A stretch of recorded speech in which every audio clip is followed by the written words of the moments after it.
Hello दोस्तों, नमस्ते। आज मैं बात करूंगा भारत में अफगानिस्तानी दूतावास को लेकर छाया अनिश्चित के बादल। आप जानते हैं कि जबकि अफगानिस्तानी में तालिबान का शासन आया है, तब तक के वहाँ का जो बात है, जो भारत अभी तक के उसकी मान्यता और यूनाइटेड नेशन से भी मान्यता नहीं मिला है।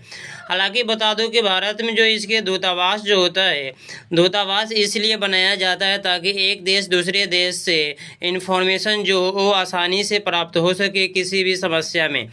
तो तालिबान ने अफगानिस्तान में तालिबान के सत्ता के आने के बाद वहां का दिल्ली स्थिति अफगानी दूतावास के भविष्य को लेकर के अब इसमें अनिश्चित काल चल रहा है। हालांकि अब आपको पता है कि दूतावास का कामकाज अभी तक के पूर्व राष्ट्रपति अशरफ गनी के कार्यकाल से नियुक्ति राजदूत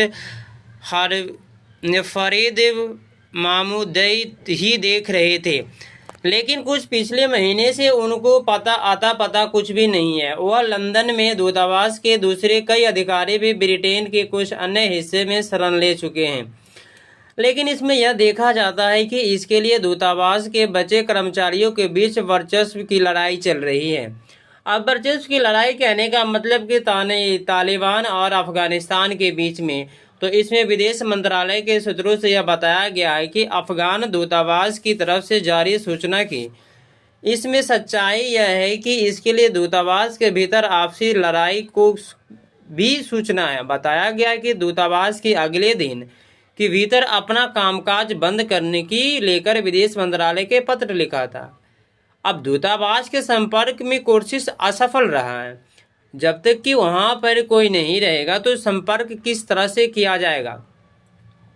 और राजदूत कुछ माह पहले तक स्वयं ही मीडिया में संपर्क में रहते थे, लेकिन अब इसे संपर्क नहीं पा रहा।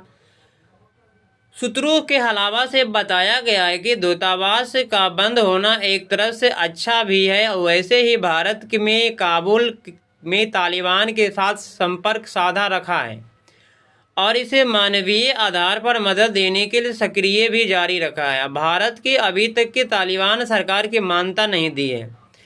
यहाँ तक कि कंफर्म है कि भारत सरकार जो है तालिबान सरकार को मान्यता अभी तक नहीं मिला है, लेकिन भारत कुछ देशों के साथ मिलकर कोशिश में है कि काबुल में वहाँ से समाज के दूसरी प्रतिनिधियों को मिलाकर एक मिली जुली सरकार का गठन हो।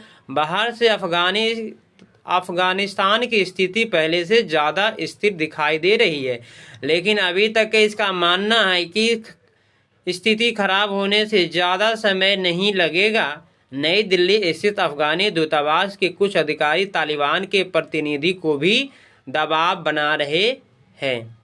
Thank you.